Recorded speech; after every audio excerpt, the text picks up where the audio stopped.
यदि हम लूका का सुसमाचार पढ़े तो रोमी सम्राट ने यह आदेश यीशु के जन्म से कुछ समय पहले ही दिया था। सुनो, रोमी शासन के अधीन सभी देशों के लोग, आप प्रत्येक अपने गृहनगर जाएं और अपना परिवारजनों का नाम पंजीकृत करें। रोमन सम्राट ने लोगों की संख्या गिनने, उन्हें करों का भुगतान करने और सैनिकों की भर्ती करने की योजना बनाई। यीशु के माता पिता यूसुफ और मरियम इस्राएल के उत्तर में गलील के नासरत क्षेत्र में रहते थे। हालांकि सम्राट के आदेश के तहत उन्हें यूसुफ के गृहनगर बेथलहम के दक्षिण में जाना पड़ा।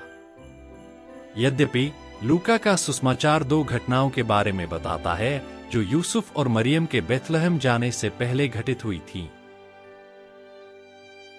पहली कहानी परमेश्वर के दूत के जकरयाह के परिवार से मिलने के बारे में है। जकरयाह एक याजक था। जकरयाह और उसकी पत्नी बूढ़े थे और परिवार में कोई बच्चा नहीं था। स्वर्गदूत ने जकरयाह से कहा कि परमेश्वर इस परिवार को एक बच्चा देगा जो बड़ा होगा और यीशु के लिए मार्ग तैयार करेगा।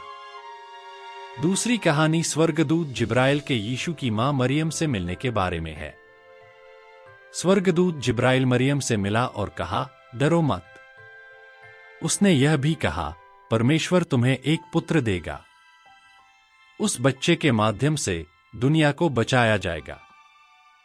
जकरयाह की पत्नी और मरियम रिश्तेदार थे और जब वे मिले तो उन्होंने उस वादे के बारे में बात की जो परमेश्वर ने उन्हें दी थी। उन्हें पूरा विश्वास था कि परमेश्वर अपना वादा निभाएगा।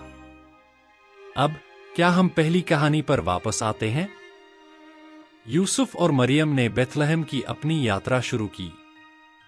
उस समय मारिया गर्भवती थी और बच्चा जल्द ही होने वाला था।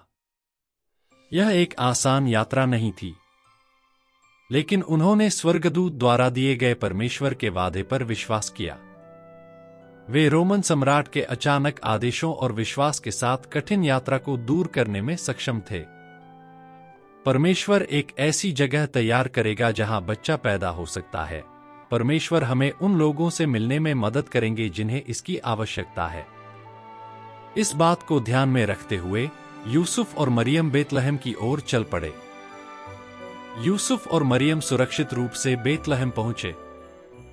सबसे पहले जन्म देने के लिए जगह ढूंढना मुश्किल था, लेकिन सौभाग्य से वे एक घर में आ सकते थे। मरियम ने उस घर में एक बच्चे को जन्म दिया और उन्होंने बच्चे को घर के अंदर एक चरनी में लिटा दिया। चरवाहों ने आकर उन्हें बताया कि स्वर्गदूतों ने क्या कहा था और सभी ने मिलकर परमेश्वर की स्तुति की।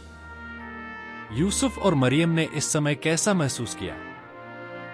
परमेश्वर की प्रतिज्ञा को पूरा होते देखकर उन्होंने परमेश्वर की महिमा की और आनंद के साथ उसकी स्तुति की। हर कोई, यूसुफ और मरियम जैसे लोग जिन्होंने परमेश्वर का वादा पाया है, मुश्किल समय में भी इसे नहीं भूलते। और मुझे आशा है कि हम याद रखेंगे कि हम अंततः परमेश्वर की स्तुति करने में सक्षम होंगे जो अपने वादों को पूरा करता है।